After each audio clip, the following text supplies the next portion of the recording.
In Ireland, we're infatuated with the English Premier League by the scandal, the skill and the unrelenting hype. Yet here at home, the league game has been largely ignored and often derided. But some say that's changing. So what's going on? And has gone on with Irish football? And why should you care? For most of the past decade, League of Ireland games would do well to attract 2,000 people through the gate, but it wasn't always like that.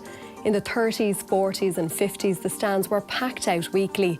In 1958, an incredible 20,000 people bought tickets in advance to see Drumcondra play Shamrock Rovers, with thousands more showing up at Tolka Park on the day. That was the league's golden era, when the national side was made up of home-based players and the odd duel who had made it to England. The league wasn't just popular, it was the place to be, especially in Dublin, and especially among Dublin's working classes. So what changed? Well, first the 1960s happened. Television, Match of the Day, the Beatles. Well, it's great to be here in Ireland. George Best. Best. All of a sudden the league had competition. By the time a team of Match of the Day regulars won the World Cup in 1966, 80% of Irish households had a TV. 2 years later, when Waterford played Manchester United in Dublin, 48,000 people showed up.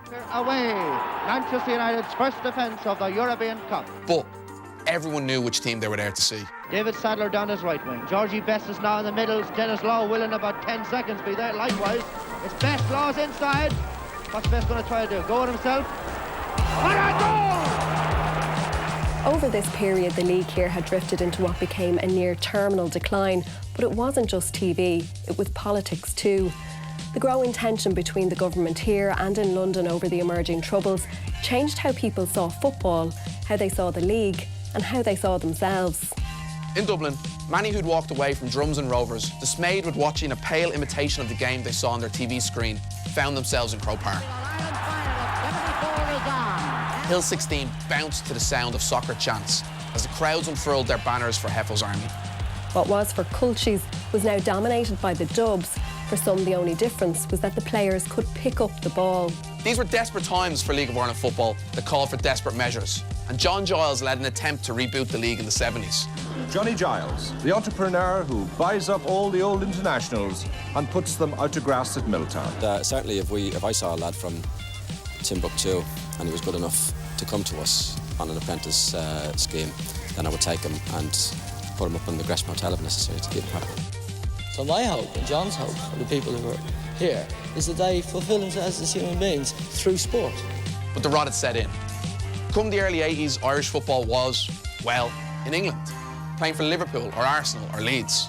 By now, young Irish players saw crossing the water as the dream, and the League of Ireland was perceived as a place where careers went to die. Lately, Waterford have fallen on hard times. Recently, Board na Gun, the owners of Kilcone Park, threatened to evict United over the non-payment of this year's and last year's rent. The league scuttled along the bottom for a decade or more. Through the 90s, it was fairly bleak. The Jack Charlton glory years gave the nation hope and confidence. But no player from the league graced the stage in Germany, Italy or New York. As the millennium neared, clubs only just clung to existence. And then the Celtic Tiger came.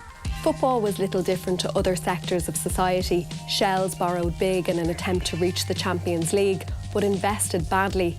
When reality met ambition, they found themselves with little to show for their big spending spree. These are testing times at Tolka Park, where things just seem to go from bad to worse. The champions are now said to be in debt to the tune of 10 to 12 million euro. Shamrock Rovers were homeless. Cork saw yet more clubs die and be resurrected. Overall, across the league, instability reigned. Then the recession hit. In Ireland, there is no league. Our player playing in England. In a strange way, the crash, and more recently, the upturn, has offered a lifeline to the League of Ireland. The league seems to be changing in a significant way. Clubs are developing community links, becoming clubs in the broader sense, rather than businesses. Now Cork, Bows, Rovers and Dundalk are packed out regularly. For the first time in decades since the 1960s, there's optimism among fans. Some young players now see the league as a viable option, no longer a blot on your CV. It's become a shop window in which they can mature, hone their craft and vitally remain in the education system.